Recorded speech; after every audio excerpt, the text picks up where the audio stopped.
Is your marriage stale? Do you feel like your marriage is not going anywhere? Your relationship is not on the rocks. It's not at the highest mountain. It's just here. And it doesn't like it's going anywhere anytime soon. You look at them, they're sitting on the couch or they come in from work and it's just stale. It's not going anywhere. You don't have any power in your relationship. It's like it doesn't excite you. So I'm gonna give you 5 elements and 5 keys to an intentional relationship. All right, guys, my name is Eric Flip My Marriage, and my wife and I, we found out how to have an intentional relationship, how to move in a way to get something out of our relationship. Now, let me say this disclaimer. It took trial and error. We've been married for 23 years and it has taken trial and error. How to figure it out, like, oh, that don't work, this don't work. And so we and most recently, because it took the years to start putting together all to really get to the highest level of, oh, you mean there's some positive feedback. That's some response out of that. When I do this, that happens? Or when she does this, that happens? Let's stay with that. Let's put it together. It makes sense. So here are the 5 keys to an intentional relationship. So first of all, let's understand what intention is. Not attention, intention. And intention is basically, it's the focus, it's all of the desire for a specific outcome of your energy and desire for a specific outcome. It is like you can put your attention on something, but when you put your intention, it's the inner state, it's the inner thoughts and the inner push and flow toward a specific outcome of an action. So when I do a certain thing, I want this to happen when I do it. My mind, my heart is on that. That is called intention. Okay, so here it is. Let's go back to elementary school. So you sit beside a girl, right? And you look at, your attention is on her. But you reach over and you give her a little pinch, a little love pinch on her elbow. That pinch was to have intention. I'm trying to get her attention, but I'm intending to do that with my actions. That's intention. Okay, so 5 keys to make sure that your relationship has true intentions to be really fulfilling. All right, number 1, shift from ego. Okay, shift from ego to essence. So basically, it is not about you. It is not about you. It comes from you. It's not about you. It comes from you. So your perception. So for a little note right here, if you want to write this down, if you change the way you look at things, if you change the way you look at it, the way you look at it, not the way they look at it, like you can't expect them to see the relationship better than you see the relationship. You can't expect them to see the relationship better than you see the relationship. So here it is, first little note. So shifting from ego, you have to understand when you change the way you look at things, and a lot of this came from the theories and philosophy of Wayne Dyer. When you change the way that you look at things, the things you look at change. He said, what do you mean? When you change the way you see it, the way you look at it,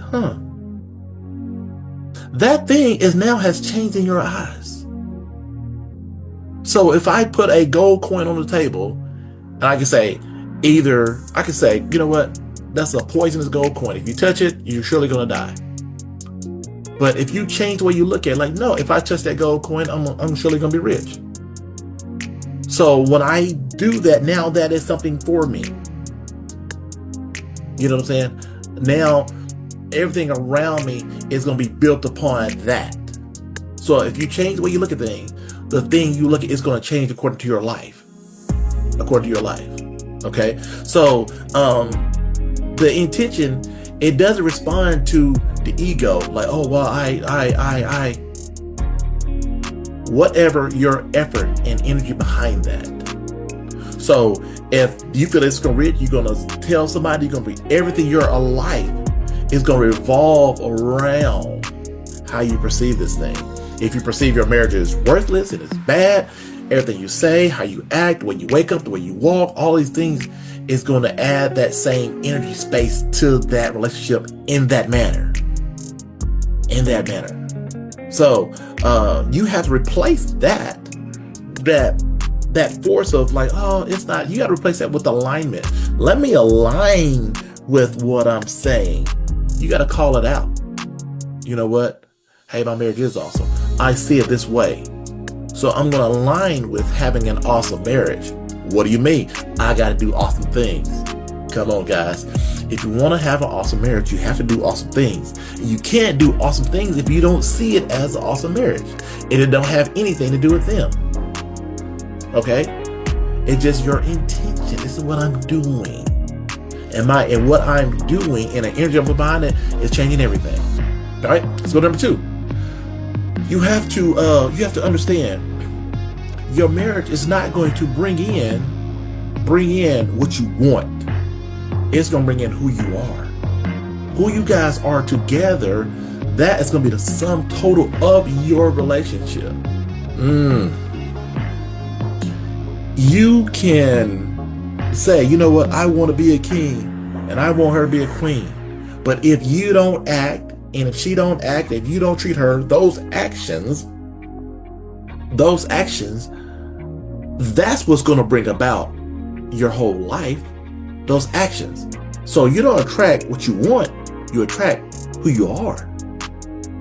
Who you are. So if I'm acting like a king every day, I think and I speak and I listen, things around me is going to start morphing and change to who I am.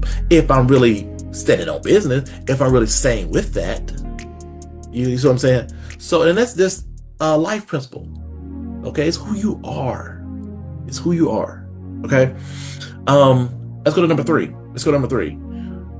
With your relationship, you have to detach yourself from the outcome. And we're talking about 5 ways of intention to having an intentional relationship. You have to detach from the outcome. You can't stay up all night worrying. What if he don't love me? What if? Detach from the outcome. So that means focus on the process.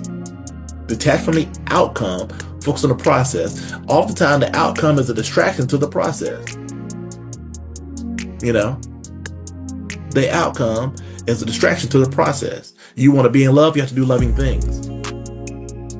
You have to do loving things. When you do loving things, now you're lovable. Come on now. Now you're lovable. Okay? Attaching to something, when you attach to a certain outcome, that blocks the intention. Now the intention can only be a certain thing because you worry it has to be this, it has to be this, it has to be this. You know? Like, my wife has to be like this. You ain't say nothing about love. She has to be like this. No, like the intention to have a loving wife.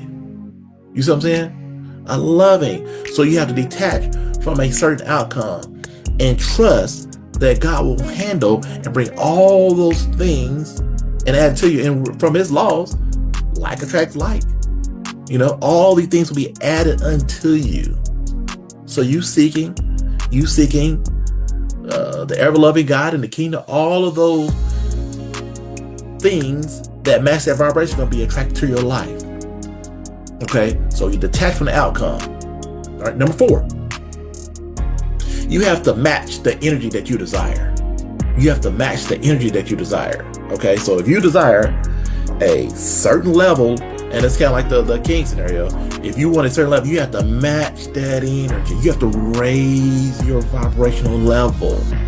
Okay, you can't come home slamming the door. Where's my food? You're gonna have a bad night. Let's say if your energy level's on a 5, you come in, you're gonna have a 5 night. You see what I'm saying? You have to match the energy. So if you want a great evening, you want a peaceful evening, you gotta come in bringing peace. You gotta come in bringing peace. And I'm gonna go on a little small detour here. One of my favorite movies is 300. Favorite movie is 300. And when the other messenger from Xerxes' army, he came over, he said, I'm offering peace and water, or earth and water. But he was saying, I come in peace, I'm offering this, I'm offering you to take this. You take this. Okay? And I'm sorry I'm messing that quote up, because it's one of my favorite movies. But he's coming, his intention, hey, you know, Xerxes' army, the Persian army, he's gonna bow down. I'm coming in offering this. But Leonidas on the other side, you coming in bringing war. You can say what you want to say, but when you walk in the door, when you come on my city steps, you're threatening. He's like, what are you talking about? You're threatening. So it's how the other person receives it. So you have to make sure that you bring in the right intention when you come to the door. And that's what intention is all about. If you're frustrated on the inside, it has to come out of peace on the outside. You can't be frustrated here and expect something else to come different. You got to be able to translate that. And that's through the power of intention.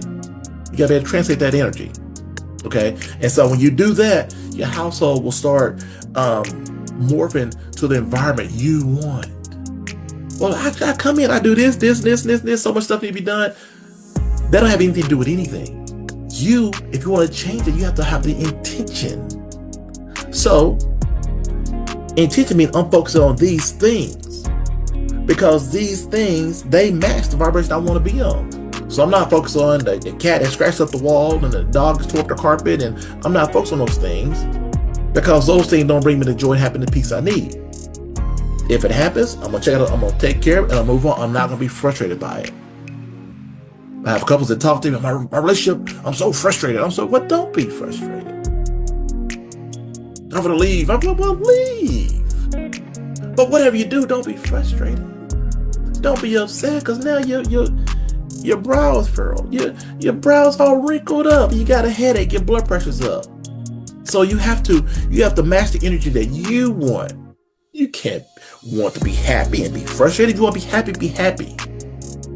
You can be happy where you are, but you have to do the things that match that. Okay, we're talking about an intentional relationship, intentional marriage. And you probably say this is way out there, but that's why so many people are unhappy and so many people get divorced. Because it's simple as that. You make decisions. So if you want love, be loving. You know what I'm saying? If you want abundance, think generously. If you want peace, you have patience and think in the concept of peace. That's what it's all about. That's intention. Okay? And the last one we hit it. You want to live in gratitude. I'm thankful for my relationship. I'm thankful for the things I have. That gratitude sets up opportunity for peace. Okay? It's hard to be needy and thankful at the same time. Live in gratitude and not need. I'm thankful for them. I'm thankful for what we got going on. I'm so gracious for this relationship. When you do that, when you thank for that, now that gives you the opportunity to behave that way. For them to feel that feeling. Intention now. We're talking about intention. These are things going to drastically change your relationship. It's not easy, but it's simple. You understand that? It's not easy to do because so many other distractions come in. Like, oh my God, I'm tired of this. I'm trying, they're not trying. I know that stuff is frustrating. I get it. I'm trying and they're not trying. And we talked about this. We say we want to do better, but she's not committed or he's not committed. He always blow me off or, he don't want to try. I understand that. But it's a simple step. It's simple. But it starts with you. You have to change the way you see it. You know what? We're making grounds. We're turning this around. It's 2026 right now. As we record this video, it's 2026 and things are coming along. It may not be drastically, but they're coming along. I'm excited about that. And you build that momentum. You infuse that energy into your relationship. If your relationship's going to change, where is the energy going to come from? Where's the energy going to come from? It has to come from you. Come to the door. I got my energy, got my backpack. Take it off. Here's energy for everybody. Here's loving energy for everybody. Not your frustration, not your anger, not your disappointment. You come in and I had a major problem with this. I may have a frustrating day. I come in and, what the dog do? What's going on? Just everything so sensitive. My kid come through. They have an attitude. What's wrong with you? Check your grades. What's wrong with your grades? You didn't do this in practice or whatever. What's the dishwasher? All of these things just drive me crazy. And my wife has something, So I brought that in and that brought that more and more frustration. I'm like, oh man, this energy. I couldn't get off the energy track. So I had to change my intention. I'm coming in and it takes practice. It's not easy. It takes practice. So you have to do those things. Live with intention. You know what? I'm grateful. I'm so happy. I'm so grateful. And here it is. You may say, well, I don't feel that I can't do that. Start by letting go. Start by letting go. If you want to be able to pick up more love, you got to let go of more drama. You can't have drama in you, all this drama, and you want love. So you have to let something go so you can actually hold the love. Okay, we're talking about intentional marriage, intentional relationship. You can't have drama and love at the same time. You got to put something down so you can pick something up. So one of the things I did, I said, you know what? I have to start surrendering. I can't worry about it. I can't control that. Ooh, Eric, that's one of your problems. Trying to control too much. I have to let go and not try to control anything. Why are you trying to control it anyway? Change the way you look at it. This relationship, this marriage is not for you. This family not for you to control. Well, sometimes we hear those things. So change the way you look at it. I had this paradigm, the way the marriage, the way our family is supposed to be. That's my paradigm. But I had to change the way I look at it. It wasn't for me to control. It's for me to insert and contribute to healthy things in a relationship. That's what it's for me to do. Put those things in there. Okay? And once I did that, and now I can push momentum and more gratitude and let it go more and more. You know, the more I learn, the more and grow, the more I understand I really don't have control of things. You just have to do the best you can do and be the best you can be. Because younger, we feel like we control everything. And then as you get up, you feel like, damn, I can't control everything. And you still keep trying to control. And as you get older and wise, you look back, you say, things gonna happen. People gonna come, people gonna go, people gonna be born, people gonna die. And just gotta love the moment you have. And that's what it's all about, loving those moments. So if you want to have an intentional relationship, those soft skills, those fruits of the spirit, the joy, the patience, all of those things, that's what it's all about. And that's the core structure of intention. Okay, so I hope you got something out of this. Watch this again, like you hear the insight. Watch this again and take notes. And I hope you get a lot out of this. Live with intention. My name is Eric with Flip My Marriage. Thanks. Talk to y'all soon.